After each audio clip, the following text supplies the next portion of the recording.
সবাইকে আমন্ত্রণ জানাচ্ছি ইনসাইট পলিটিক্স অনুষ্ঠানে আপনাদের স্বাগত জানাচ্ছি। আমি নাহিদ হোসেন। আমাদের আজকের ইনসাইট পলিটিক্সের শিরোনাম, কার দখলে দিল্লির মসনদ। ভারতের লোকসভা নির্বাচন চলছে এবং ইতিমধ্যেই নির্বাচন শেষ হয়েছে, ভোট গণনা চলছে, ভোটের ফলাফল ঘোষণা চলছে। ইলেকশন কমিশনের, ভারতের নির্বাচন কমিশনের যে ফলাফল ঘোষণা হচ্ছে সেখানে এখন পর্যন্ত যা দেখতে পাচ্ছি, ভারতীয় জনতা পার্টি বিজেপি অর্থাৎ নরেন্দ্র মোদীর বর্তমান প্রধানমন্ত্রীর যে দল বিজেপি তা 111টি আসনে জিতেছে, এগিয়ে আছে 128টি আসনে, 239টি আসনে প্রেডিক্ট করা হচ্ছে। এবং তার বিপরীতে ইন্ডিয়ান ন্যাশনাল কংগ্রেস অর্থাৎ ইন্ডিয়া জোটের যারা নেতৃত্ব দিচ্ছেন তারা 48টি আসনে জিতেছেন, এর মধ্যে 51টি আসনে এগিয়েছেন, সব মিলিয়ে 99 আসন। এবং সার্বিক ফলাফল যদি এখন পর্যন্ত যা দাঁড়িয়েছে তাতে ইন্ডিয়া জোটের থেকে অনেকখানি এগিয়ে আছে এনডিএ। তবে আসনের বিবেচনায় বিজেপি নেতৃত্বাধীন এই জোটের আসন অনেকখানি কমছে বলে ধারণা করা হচ্ছে। হয়তো ক্ষমতা শেষ পর্যন্ত তাদের হাতে গেলেও বুথ ফেরত জরিপের যে সম্ভাবনা দেখা গিয়েছিল এবং বিজেপির এবারের যে স্লোগান ছিল 400 বেশি আসন অতিক্রম করবার, সেটি সম্ভবত হয়তো আর হচ্ছে না। এই ভারতের লোকসভা নির্বাচনের খানিকটা বিশ্লেষণ তো করবই, এবং টানা তৃতীয়বারের মতো যদি বিজেপি নেতৃত্বাধীন জোট সরকার গঠন করতে পারে সেই ক্ষেত্রে বাংলাদেশের সাথে এই গত 10 বছরের সম্পর্ক সামনের দিকে কিভাবে এগিয়ে যাবে, বাংলাদেশের কূটনৈতিকভাবে লাভ লোকসানের কোনো খতিয়ানের হিসাব নিকাশ আছে কিনা সেগুলো নিয়ে একটু আলোচনা করতে চাই। আমাদের দুজন অতিথি আছেন আমাদের সাথে, জনাব রাষ্ট্রদূত মুন্সি ফয়েজ আহমেদ, সাবেক কূটনীতিক, আপনাকে আমন্ত্রণ জানাচ্ছি, এবং আছেন অধ্যাপক ডক্টর এম শাহিদুজ্জামান, আন্তর্জাতিক সম্পর্ক নিরাপত্তা বিশ্লেষক, আপনাকেও আমন্ত্রণ জানাচ্ছি। একটু মোটা দাগে যদি একটু আলোচনা শুরু করেন মুন্সি ফয়েজ আহমেদ, কেমন দেখলেন এখন পর্যন্ত যা ট্রেন্ড, তাতে হয়তো এনডিএ জোটই সরকার গঠন করতে যাচ্ছে, কিন্তু যা বলা হচ্ছিল এনডিএ জোটের পক্ষ থেকে তার তুলনায় অনেকখানি পিছিয়ে। আমি অনেক গণমাধ্যমের হেডলাইনের ভাষায় যদি বলি, নরেন্দ্র মোদীর সেই 400 আসনের স্বপ্নভঙ্গ কথা বলা হচ্ছে, 400 পার, সেটি হয়তো হচ্ছে না। এবং ইন্ডিয়া জোটেরও একটি এইরকম উত্থান কিংবা এইরকম মাইল ছোঁয়ারও সম্ভাবনা খুব একটা দেখা যায়নি। সব মিলিয়ে কি মনে হচ্ছে আপনার? এখানে আমিও তো অন্যান্যদের মতন বেশ আগ্রহ নিয়ে এটা ফলো করছিলাম, এটা অনুসরণ করছিলাম যে কি হয় তাতে।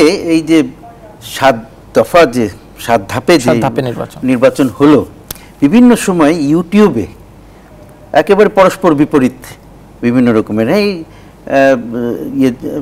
কি বলে, মোদী সরকারের পুরোপুরি পতন, একেবারে লজ্জাকরভাবে তারা হেরে যাচ্ছে, নতুন আসবে ইত্যাদি ইত্যাদি। আবার ওইদিকে হচ্ছে যে না, আবকি বার 400 পার।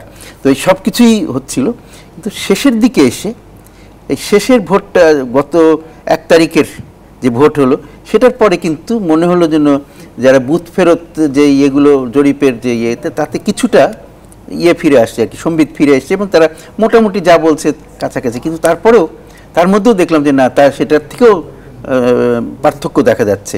এবং বুথ ফেরত মনে হচ্ছিল যে আরও বেশি পাবেন বিজেপি এবং তার মিত্ররা, কিন্তু সেটা তাদের এখন যে পর্যন্ত ফলাফল দেখা যাচ্ছে তাতে তাদের অনেকখানি কমে এসছে। এবং সেইটা আমি মনে করি যে এটা খুব গুরুত্বপূর্ণ, এগুলো ফলো করা দরকার। যে তাদের এটার থেকে একটা জিনিস প্রমাণিত হয়েছে যে তাদের এই যে এতদিনের যে বড় একটা মেসেজ ছিল, অত্যন্ত কি বলা যায়, চরমপন্থী একটা মেসেজ ছিল, কি বলে, সাম্প্রদায়িকতার বিষ ছড়াচ্ছিলেন তাদের দল এবং তাদের জোট, সেই মেসেজটা এখন আর ভারতের জনগণ ঠিক ওইভাবে আর গ্রহণ করছে না। আগে যেমন এটা নিয়ে তারা একেবারে বেশ উজ্জীবিত হয়ে উঠছিলেন, এখন তারা বুঝছেন এটার অনেকেই নিশ্চয়ই এটা ঠিক জিনিস না, এটা ভুল, ভারতের যে ভাবমূর্তি একসময় ছিল সেটা যে খারাপ হয়ে যাচ্ছে সেটা তারা বুঝতে পারছেন। আর তাছাড়া নরেন্দ্র মোদীর বিজেপি এবং তার ব্যক্তিগত যেসব কমিটমেন্টস ছিল সেগুলো তো তারা সব সফল করতে পারেন নাই, সেগুলোর প্রতিও একটা রিয়াকশান হিসেবে আমরা দেখতে পারি। এবং সুতরাং যে তাদের যে একটা ব্যান্ডওয়াগন তৈরি হয়েছিল সেইটা এখন আর নাই, সেখান থেকে নতুন করে চিন্তা করবার শুরু হয়েছে। তাদের মিত্ররা তো অনেক সময় বলতো যে নরেন্দ্র মোদীর যে প্রতিশ্রুতি কিংবা অন্য দলের কথা শোনার যে চর্চা, সেটি বিজেপি করে না, মোদী করে না, এবং যে ম্যাজিক ফিগার 272 543 আসনের মধ্যে ক্ষমতা যেতে হলে, সেটি গত নির্বাচনেও আমরা দেখেছি নিরঙ্কুশভাবে বিজেপি সিকিউর করতে পেরেছে। এবারে নিরঙ্কুশ না হওয়ার সম্ভাবনা, এবারে যা হিসাব দেখা যাচ্ছে তাতে নিরঙ্কুশ হবে না। তার মানে কি মিত্রদের কথা শোনা এবং মিত্রদের গুরুত্ব একটু বিজেপির কাছে গত সরকারের থেকে এইবারে সরকারে বাড়বে? স্বাভাবিক। যদি আমাকে মিত্রদের উপর নির্ভর করতে হয় সরকার গঠন করতে, তাহলে তাদের তো গুরুত্ব দিতে হবে। সেখানে কতগুলো জিনিস আছে যে বিজেপি যেমন ভারতবর্ষ, সারা ভারতবর্ষ জুড়ে একটা অ্যাপিল করার চেষ্টা করেছে, বিভিন্ন জায়গায় তারা বড় বড় সব সভা সমিতি, সভা ইত্যাদি করেছে, কিন্তু স্থানীয় যে দলগুলো আছে সেই দলগুলোর কিন্তু একটা দেখা যাচ্ছে যে তাদের, কারণ এদের মিত্রদের অনেকেই হলো স্থানীয়ভাবে গুরুত্বপূর্ণ দল, তো সেই স্থানীয় যে তাদের যে দাবিগুলো আছে, তাদের যে এজেন্ডাগুলো আছে, সেগুলো সামনে চলে আসবার একটা প্রভূত সম্ভাবনা দেখা যাচ্ছে। তো সেইটা আমি মনে করি। আর তাছাড়া আপনার প্রশ্নের শেষের অংশ দিয়ে যে তাদের বিরোধীরা, তাদেরও আমি মনে করি যে তারাও ঠিক যতটা ভালো করবার ইচ্ছা নিয়ে চেষ্টা করেছে, তারা বিভিন্ন সময় তারা তাদের বক্তব্যে যেগুলো বলেছে, কিন্তু সেটা হয় নাই, এবং সেটার একটা বড় কারণ হচ্ছে যে তারা ঐক্যবদ্ধ ওইভাবে হতে পারে নাই। যারা বিজেপি বিরোধীরা সবাই তো এক সঙ্গে যুক্ত হয় নাই, কিন্তু ইন্ডিয়া জোটের মধ্যে তো এরা ছিল না, কি বলে পশ্চিমবঙ্গের টিএমসি ছিল না, এরকম অন্যান্য জায়গায়ও তারা দু একটি পার্টিকে সাথে নিতে পারেনি, বা কেউ কেউ তাদের সাথে আসবে বলেও সাথে থাকে না। কিন্তু তারপর ইন্ডিয়া জোটের পলিটিক্যাল রেটরিক হিসেবে তারা তো নিশ্চয়ই সরকার গঠনের কথাও বলেছেন, কিন্তু ইন্ডিয়া জোটের ফলাফল সম্পর্কে যতটুকু ধারণা ছিল তার তুলনায় কি স্যার একটু বেশিই তারা এখন পর্যন্ত এগিয়ে আছেন না? মানে যেভাবে মানে বিজেপির পক্ষে যে হাইপটা তৈরি হয়েছিল সেটার থেকে তো সরে আসছে স্বাভাবিকভাবে। তারা যেহেতু বিজেপি যেহেতু সংখ্যাগরিষ্ঠ হতে পারছে না, এটাই তো একটা বড় ধাক্কা বলতে পারি এদের পক্ষ থেকে, যে বিরোধীদের পক্ষ থেকে একটা বড় ধাক্কা, তাদের একটা বড় সাকসেস এটা। কিন্তু তারপরেও তাদের আসল উদ্দেশ্য যেটা, যে শেষ পর্যন্ত সরকার গঠন করা এবং ভারতকে নতুন দিশায় নিয়ে যাওয়া, সেই জিনিসটি তারা এইবারে করতে সক্ষম হননি। ভবিষ্যতে করবেন কিনা সেটা আমরা ভবিষ্যৎ বলে দেবে। ধন্যবাদ মুন্সি ফয়েজ আহমেদ। আমি তো অধ্যাপক ডক্টর এম শাহিদুজ্জামান আপনার কাছে জানতে চাই, ভারতের একজন সাংবাদিকের একটা ফেসবুক স্ট্যাটাস একটু বলি, আপনি শুধু এই ফেসবুক স্ট্যাটাসটা একটু অ্যানালাইজ করবেন। তিনি লিখেছেন, strange situation, winners are crying, runners আপস আর সেলিব্রেটিং। খুব ইন্টারেস্টিং। এটা এপিটোমাইজেস, যেটা আমার বন্ধু বলল, যে বিজেপি প্রথমে যেভাবে তারা মানে নরেন্দ্র মোদীর অ্যাপ্রোচটা এবং স্পেশালি অমিত শাহকে নিয়ে ইট ওয়াজ সো অ্যাগ্রেসিভ। কিছু কিছু স্টেটসে তো এমনও শোনা গিয়েছে যে অপোজিশন ক্যান্ডিডেটদেরকে রীতিমতো দাঁড়াতেই যায় নাই। নর্থ ইস্টে অরুণাচল, মণিপুর, মিজোরামে বিজেপি অনেকগুলো সিটস দিয়েছে ঠিকই, কিন্তু রিয়ালিটি হচ্ছে যে ওই সেই সব স্টেটগুলোতে, আসামে অবশ্য বিজেপি ভালো করেছে, একটা আর্টিফিশিয়াল কারণ আছে, কিন্তু নর্থ ইস্টে বিজেপির high handedness was very strong. West বেঙ্গলে আপনার বিজেপি যেভাবে আশা করেছিল এবং মমতা ব্যানার্জি এগেনস্টে যেভাবে বিজেপির যে একটা মারমুখী অ্যাপ্রোচ ছিল, সেটা কাউন্টার করে মমতা পরের দিকে খুবই কনফিডেন্টলি এগিয়ে এসছে। এবং যদিও বিজেপি কিছুটা গেইন করেছে ওয়েস্ট বেঙ্গলে, মমতা ব্যানার্জির দল বোধহয় it has maintained its way. এখন যেই কথাটা আপনি বললেন যে জার্নালিস্টকে করতেন, এটার এক্সপ্রেশনটা আমরা দেখতে পাচ্ছি মেইনলি নর্দার্ন হিন্দি বেল্টে, ইউপি, মধ্যপ্রদেশ, রাজস্থান, এই স্টেট কয়েকটা, হরিয়ানা, এইগুলো হচ্ছে পলিটিক্যাল হার্টল্যান্ড হিন্দি বেল্ট।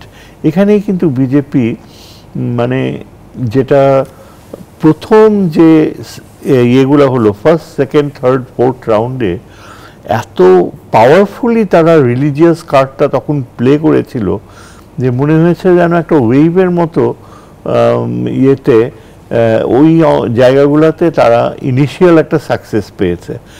তারপর যখন থার্ড, ফোর্থ, ফিফথ, সিক্সথ রাউন্ডের দিকে আমরা আসি, তখন আমরা দেখি যে ইটস লাইক এ প্ল্যাটো, মানে বিজেপির রাইসটা একেবারে হঠাৎ করে অ্যারেস্টেড হয়ে গেল।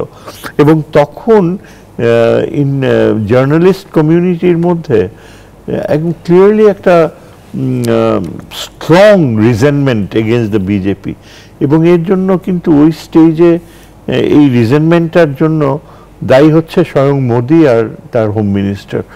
ওই সময়টাতেই কিন্তু তারা খুব কমিউনাল কার্ডটা প্লে করেছে, and it was very unexpected.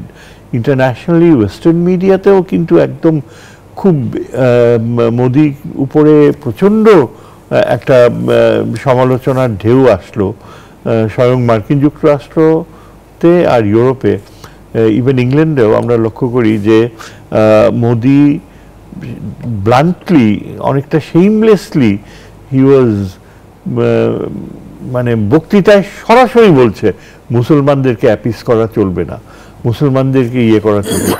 এই যে একটা ক্রুড অ্যাপ্রোচ নিল, এরপর থেকে আমরা লক্ষ্য করছি যে সেইনার এলিমেন্টস যারা ইন্ডিয়াতে, কংগ্রেস এবং অন্যান্য যারা সত্যিকার অর্থেই একটা মানে একাত্মতায় বিশ্বাস করে, হিন্দু মুসলিম একটা সহমর্মিতা রয়েছে, যাদের লার্জার একটা যে ইন্ডিয়ার যে বিবেক যেটা বলে, the really secular conscience of India, ওইটা বের হয়ে আসছে। স্যার, উত্তরপ্রদেশের রেজাল্টটাকে কিভাবে অ্যানালাইজ করবেন? মানে বলা হয় ভারতের নির্বাচনে যে উত্তরপ্রদেশ যেদিকে যায় ফলাফল সেই দিকে যায়, 80টি কনস্টিটিউয়েন্সি, তার মধ্যে সমাজবাদী পার্টি এখন পর্যন্ত 38টাতে এগিয়ে আছে, তার মধ্যে 15টি অলরেডি ঘোষিত জয়ী এবং 23টাতে তারা লিডিং। অন্যদিকে বিজেপি আছে 15টিতে জিতেছে, 17টিতে লিডিং, অর্থাৎ 32টি মোটামুটি তাদের নিয়ন্ত্রণে। এই জায়গায় কি একটা বড় ধরনের কাউন্টার রিফ্লেকশন দেখেন আপনি ভোটারদের? ঠিক বড় ধরনের কাউন্টার রিফ্লেকশন হবে মনে হয় না আমার তো ধারণা, যে উত্তরপ্রদেশে ওই বিজেপির যে একটা ইনগ্রেইনড যে অ্যাপ্রোচ রিলিজিয়াস বেসিসে, এবং স্পেশালি দ্য চিফ মিনিস্টার, সে অবশ্য অনেকগুলো পদক্ষেপ নিয়েছে, যেটা বলা যায় যে রিঅ্যাসার্শন অফ মিথোলজি, হিন্দু পৌরাণিক কাহিনীর উপর ভিত্তি করে উত্তরপ্রদেশে তারা যে হিন্দুত্ববাদী একটা যে আবার তারা ফিরে যাবে, স্পেশালি রাম ইয়েকে একটা স্লোগানসগুলো, যে এই স্লোগানগুলা উত্তরপ্রদেশে কিন্তু আনফর্চুনেটলি অনেক বেশি কাজ করেছে। যেটা আমি বলতে যাচ্ছি, যে যেখানে ওয়াইড স্প্রেড আনএমপ্লয়মেন্ট রয়েছে এবং অনেকটা বাজপেয়ী স্টাইলি too much exaggeration on religious একটা সুপারফিশিয়াল ইয়ে, সেখানে যে লোয়ার ক্লাসগুলো তারা ইনস্টেড অফ রিয়েলাইজিং যে তাদের অর্থনৈতিক মুক্তি হচ্ছে আসল ইয়ে, সেটা থেকে সেখানে না যেয়ে উত্তরপ্রদেশে they were carried away by this religious ইয়ে, বুঝছেন? যেটা আমি বলতে যাচ্ছি, যে একটা ফলস মিথ সাকসেসফুলি ইমপ্ল্যান্ট করতে পেরেছে উত্তরপ্রদেশের চিফ মিনিস্টার,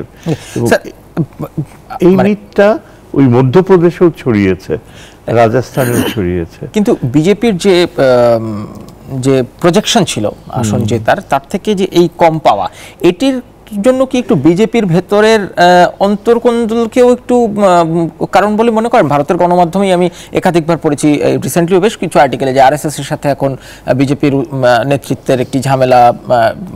নাড্ডা বলেছেন কিছুদিন আগে বিজেপি এখন একাই হাঁটতে জানে, অন্য কারো সহযোগিতা লাগে না। এই ইন্টার পার্টি ফ্র্যাকশনগুলো কি কাজ করেছে?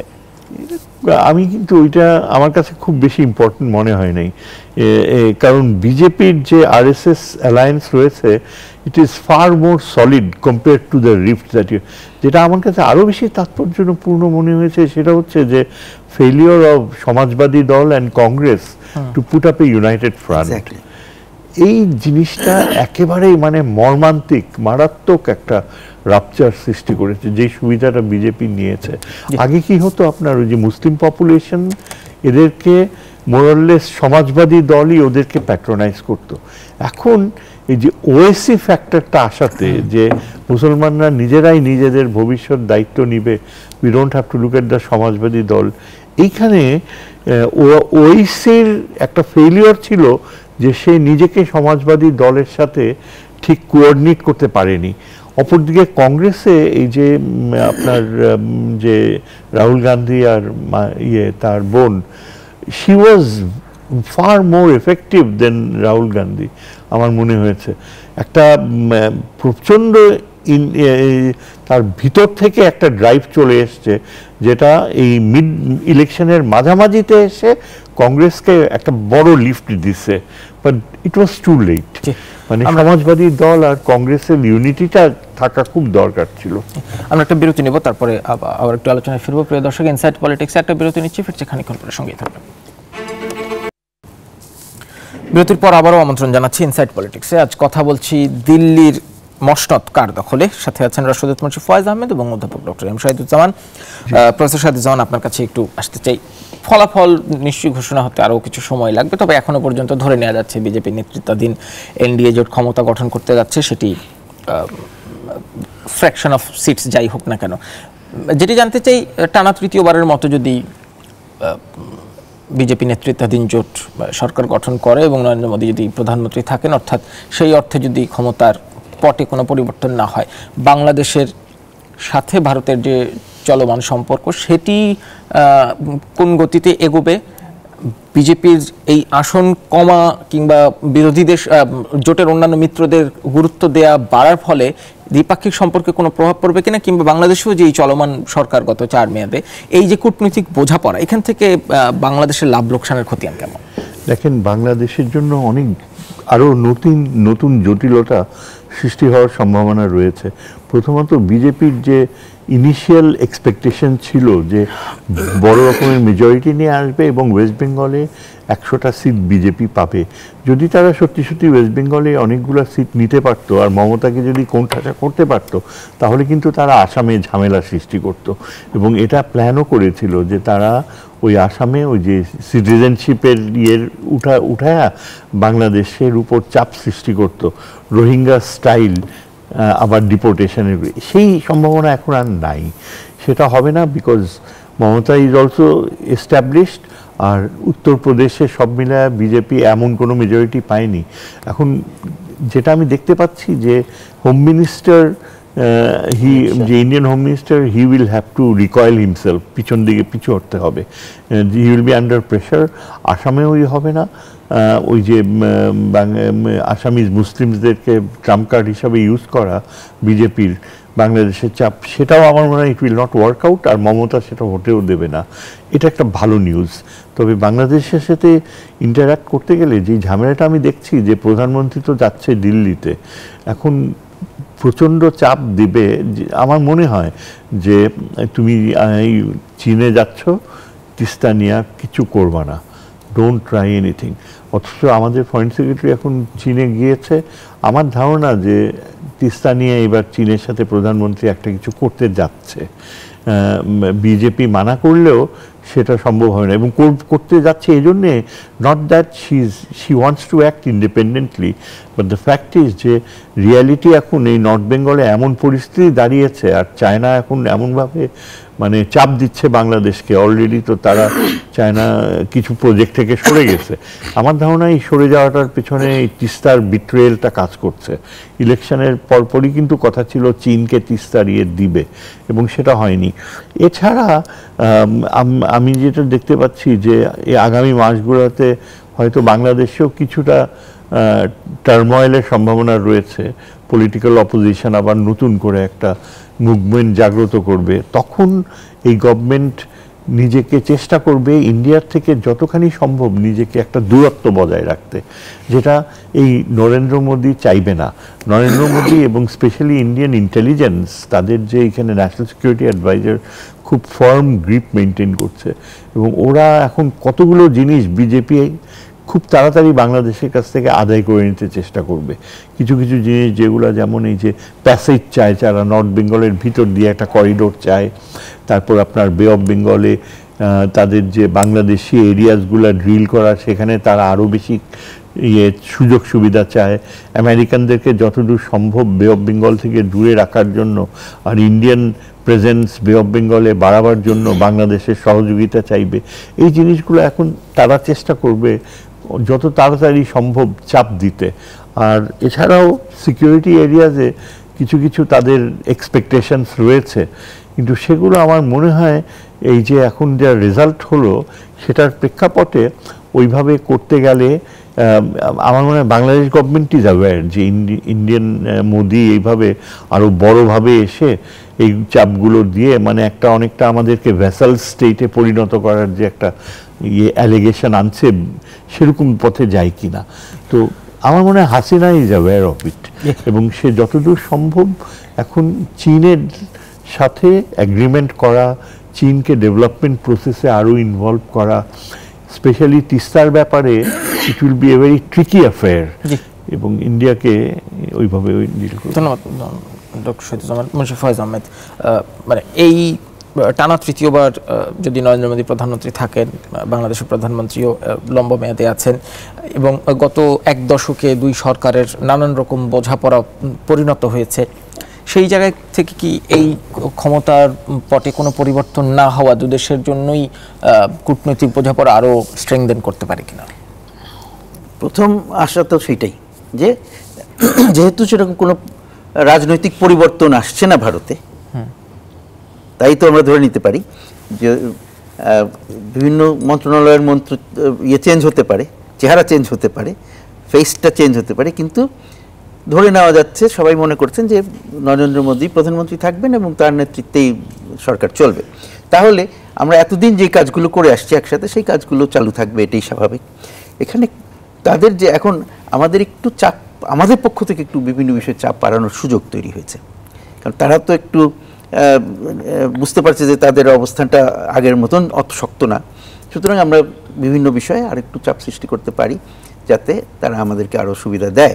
কিন্তু তার চেয়ে বিশেষ করে যেই কথাটা আসলো যে তিস্তার কথা, সেইটা আমি মনে করি যে খুব একটা ক্রিটিক্যাল ইস্যু, এবং সেখানে বরং এই যে ভারত হঠাৎ করে এটার ব্যাপারে নতুন করে আবার আগ্রহ দেখানো, যে তোমরা যে মাল্টিপারপাস করছো, প্রজেক্ট করছো, সেটাতে আমরা ইনভেস্ট করতে চাই, এই আগ্রহ দেখানোর ফলে আমাদের একটা সুযোগ তৈরি হয়েছে ওদের উপর চাপ সৃষ্টি করার। এই ইলেকশনের কারণে সেটা বলবো না, বাট সবটা মিলে সেই চাপটা সৃষ্টি হয়, সুযোগটা সৃষ্টি হয়েছে। সেটা কেন? যে আমরা তাদেরকে এখন সরাসরি বলতে পারি, তোমরা আগে তাহলে বলো এই প্রকল্প তো ডিপেন্ড করে তোমরা তা পানি দিবে কি দিবে না তার উপরে। তোমরা যদি আমাকে পানি দাও, যে চুক্তি আমরা তৈরি করেছিলাম আগে, সেই চুক্তিটা যদি বাস্তবায়ন করা যায়, সেই চুক্তিটা যদি তোমরা সই করো, তাহলে আমার প্রকল্পর চেহারা একরকম হবে, উপরের পানি পেলে চেহারা একরকম হবে। আর যদি উপরের পানি আমি না পাই, যেটা আমরা এখন এতদিন ধরে রাখছি, যেটার জন্য আমাদেরকে ব্যবস্থা গ্রহণ করছে, সেটা তেল প্রকল্পের চেহারা অন্যরকম হবে। তো সেটা যতক্ষণ পর্যন্ত তুমি নিশ্চিত করে না বলতে পারছো, তখন তো আমি তোমাকে দিয়ে কি করাবো? তাহলে কি এটা বাংলাদেশের সামনে একটা বার্গেনিং টুল হিসেবে? আমি মনে করি যে বার্গেনিং এর একটা সুযোগ তৈরি হয়েছে, যদিও এটার মধ্যে অন্য অ্যাঙ্গেলও আছে। যেমন চীনকে দিয়ে আমরা করাতে চাচ্ছিলাম, এখন এখানে একটা স্প্যানার দিয়ে দিল, কেমন সেই কথাটা অনেকে চিন্তা করছেন। সুতরাং সেই অ্যাঙ্গেলটাও আছে, কিন্তু তারপরে আমাদের একটা সুযোগ সৃষ্টি হলো ভারতের উপর চাপ দেওয়া, যে তোমরা যদি আমাদেরকে না কমিট করো পানি, তাহলে আমরা কিভাবে তোমাদেরকে এই প্রজেক্ট করাই। তাইলে তুমি যদি কারণ এই প্রজেক্টটা তো হচ্ছে আমার স্বার্থে, এবং তুমি পানি দিচ্ছ না, পানি ওখানে আটকাই দিচ্ছ, সেটার বিরুদ্ধে আমাকে ব্যবস্থা গ্রহণ করতে হচ্ছে। সুতরাং সেই জিনিসটা তাদেরকে বলবার আমার সুযোগ হবে, এবং এইখানে যে আমরা কাকে দিয়ে প্রজেক্ট করবো সেটা হচ্ছে বড় কথা। যা কিছু করি আমাদের নিজেদের স্বার্থে করব। আমাদের পররাষ্ট্রমন্ত্রী এই কথাটি বলেছেন যখন কোয়ার্টার এসেছিলেন, তার সাথে যখন এই প্রসঙ্গটা তুলেছেন, তারপরে প্রেস কনফারেন্সে তিনি এই কথাটা পরিষ্কার করে বলেছেন যে আমি তাদেরকে বলেছি তাকে যে বাংলাদেশের চাহিদা অনুযায়ী এটা হবে। এটি পররাষ্ট্র সচিব সেদিন আমাদেরকে বলেছেন যে তাদের সেই জিনিসটা তাদের বন্ধু হিসেবে তাদেরকে আমরা সেটা যদি বুঝাতে পারি, আর চীনের সাথে যে আমরা করার চেষ্টা করছি, এখানে একটু আমাদেরকে ধৈর্য ধারণ করতে হবে। ঝট করে আমরা এদিক বা ওদিকে যেতে পারবো না। এইটা একটা বলবেন, মানে তিস্তা চুক্তি, পানির হিস্সা, এগুলো কতটা আসলে বাস্তবিক প্রকল্পের সম্ভাবনা কিংবা প্রচেষ্টা, আর কতটা পলিটিক্যাল রেটরিক, কিংবা মানে অনেককেই বলতে শুনি তিস্তা আসলে একটা political card for both India and Bangladesh, আবার ইন্ডিয়ার মধ্যে কেন্দ্রেও পশ্চিমবঙ্গ। যতই যাই বলি তিস্তা একটা নদী, এবং সেটার বেসিনটা অনেক বড় বাংলাদেশের ভিতরে, এবং বাংলাদেশকে কিছু না কিছু করতে হবে, ফেলে তো রাখতে পারি না আমরা। তো সুতরাং সেটা ওইভাবে যে খালি একটা পলিটিক্যাল কার্ড তা নয়, এটা খুব গুরুত্বপূর্ণ একটা আমাদের লাইফ লাইনের অংশ। সুতরাং সেটাকে নিয়ে আমাকে কিছু করতে হবে, কিন্তু এখন এই ভারতীয় আগ্রহের কারণে জিনিসটা কিছুটা হলেও পিছিয়ে যাবে, কারণ আমাদেরকে তো দুই পক্ষের সাথে কথাবার্তা বলে বুঝতে হবে। এবং আমাদের যদি ভারত বলে যে না ঠিক আছে তোমাদেরকে আমরা পানি দিয়ে দিব, এই চুক্তি এখন আমরা সই করে আসো, কারণ আগে থেকে তাদের কমিট করা আছে যে নরেন্দ্র মোদী এবং আমাদের প্রধানমন্ত্রী তাদের শাসন আমলে এই চুক্তি সই হবে, এই কথা কমিটমেন্ট দেওয়া আছে না, তো সেই কমিটমেন্টটা তারা যাতে রাখে সেই চাপটা আমরা সৃষ্টি করতেই পারি এখন তাদের। ধন্যবাদ রাশেদ ফয়েজ আহমেদ। আমরা আরেকটা বিরতি যাবো, প্রিয় দর্শক, ইনসাইড পলিটিক্স আরেকটা বিরতি নিচ্ছি, ফিরছি খানিকক্ষণ পরে, সঙ্গেই থাকবেন। আবার আমন্ত্রণ জানাচ্ছি ইনসাইড পলিটিক্সে। আমরা কথা বলছি কার দখলে দিল্লির মসনদ। রাষ্ট্রদূত মুন্সি ফয়েজ আহমেদ, অধ্যাপক ডক্টর এম শাহিদুজ্জামান আছেন। ছোট্ট করে একটু 2 মিনিট যদি একটু বলেন, আঞ্চলিক রাজনীতিতে কিংবা বৈশ্বিক রাজনীতিতে এই ভারতের লোকসভা নির্বাচনের এবারের যে ফলাফল আমরা ধারণা করছি সেটা কি প্রভাব রাখবে? বৈশ্বিক রাজনীতিতে আমরা প্রথমে তাহলে আসি, যেটা একটু ছোট করে বলতে হবে।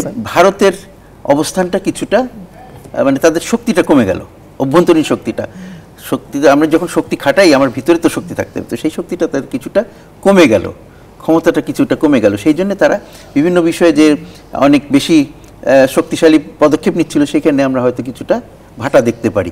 আর তাছাড়া আঞ্চলিকভাবে আমার মনে হয় এমনি কূটনীতির ক্ষেত্রে তারা খুব বেশি পরিবর্তন করবে না তাদের অবস্থান। তারা বিশেষ করে যে তাদের নেইবারহুডে সব দেশের সাথে যে সম্পর্কগুলো আছে সেগুলোকে তারা যদি পারে তাহলে সেটাকে উন্নত করার চেষ্টা করবে, কারণ তাদের যতই তারা নেইবারহুড ফার্স্ট পলিসি বলে ভারত কিন্তু খুব সফল হয় নাই, এবং তাদের নেইবারহুডে বাংলাদেশের সাথে যে সম্পর্কটা আছে অন্যান্য দেশগুলোর সাথে ভুটান ছাড়া অন্য দেশগুলোর সাথে তাদের সম্পর্ক সেইটুকুও নাই। সুতরাং বাংলাদেশের সাথে অনেক টানাপোড়েন আছে। সুতরাং আমরা বলবো যে তারা যদি ভারতের স্বার্থ ওইভাবে দেখে তাহলে তারা চেষ্টা করবে ইয়েদের সাথে নেইবারদের সাথে সম্পর্কটাকে আর শক্তিশালী করতে। তার একটা বড় কারণ হচ্ছে যে ভারত যাই হোক তারা চায় আন্তর্জাতিক পরিমণ্ডলে বৈশ্বিক নেতৃত্ব এবং আঞ্চলিক নেতৃত্ব, এই দুটো নেতৃত্ব তাকে নেতৃত্বের যোগ্যতা প্রমাণ করতে হলে আগে তাকে নেইবারহুডকে সাথে নিয়ে চলবার যোগ্যতা দেখাতে হবে। তো সেইখানে তাকে আমার মনে হয় যে চেষ্টা করতে হবে আর কি। ডক্টর এম শাহিদুজ্জামান, আমার মনে হয় ভারতের ডিক্লাইন শুরু হবে, মোদির ডিক্লাইনও শুরু হয়ে যাবে এই রেজাল্টের পর থেকে। মোদির এক্সপেকটেশনসগুলা completely disproportionate considering his trend of acceptance in India now. যে বাজপেয়ী শাইনিং ইন্ডিয়া করতে যে থুস করে পড়ে গিয়েছিল, মোদি ওইভাবে পড়ে যায়নি। তার মানে কি সামনের দিনে স্যার রাহুল গান্ধী কিংবা কংগ্রেসের উত্থান? আমার মনে হয় উত্থান হবে, রিজনাল পার্টিসগুলো উত্থান হবে। সাউথে মোদির অ্যাকসেপ্টেবিলিটি একেবারেই নাই। মহারাষ্ট্রে আমার মনে হয় Modi BJP is going to be kicked out. হ্যাঁ, এবং Maharashtra is a very important part of Indian economy. আচ্ছা, তারপরে দেখেন বিশ্ব রাজনীতিতে আগামীতে যদি ট্রাম্প আসে, মোদি চেষ্টা করবে ট্রাম্পের সাথে মিলে একটা অ্যাসার্ট করতে।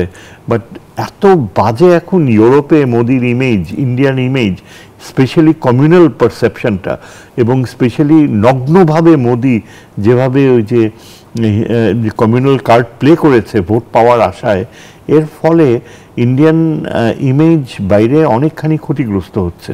আরেকটা ব্যাপার হচ্ছে ইন্ডিয়ান ইকোনমি এখন এমন কোনো ওয়েট ক্যারি করে না যে চায়নার সাথে কম্পিট করে কোথাও পারবে। ইনক্রিজিংলি আমি দেখি যে আফগানিস্তানে India has lost out badly, আর মায়ানমারে কালাদান প্রজেক্টেও তারা একেবারে হেরে গিয়েছে। আঞ্চলিক বা ইউরোপিয়ান রিজিয়নে ইন্ডিয়া যেভাবে একটা ইমেজ দেখাচ্ছিল যে তারা ওই রাশিয়াকে নিবৃত্ত করছে আণবিক অস্ত্র প্রদর্শন না করতে ইউক্রেইনে, এইটা ইন্ডিয়ার করার মতো ক্যাপাবিলিটি এখন আর নাই। ওটা একটা ফানুসের মতো হয়ে গেছে। সো ওভারঅল আমার মনে হয় Indian foreign policy will be on the decline. জি, অনেক ধন্যবাদ। আমরা নিশ্চয়ই ফলাফল সামনে সময়ে দর্শকদের জানাতে থাকবো, এবং যে সম্ভাবনা শঙ্কার কথা বলেছে সেটিও কোন দিকে যায় নিশ্চয়ই সময় বলে দেবে। অধ্যাপক ডক্টর এম শাহিদুজ্জামান এবং রাষ্ট্রদূত মুন্সি ফয়েজ আহমেদ, আপনাদের দুজনকে অসংখ্য ধন্যবাদ আজকে যুক্ত হওয়ার জন্য। প্রিয় দর্শক, এই ছিল আমাদের আজকের ইনসাইড পলিটিক্স। দেখা হবে অন্য পর্ব অন্য অতিথির সাথে। ধন্যবাদ সবাইকে সাথে থাকার জন্য।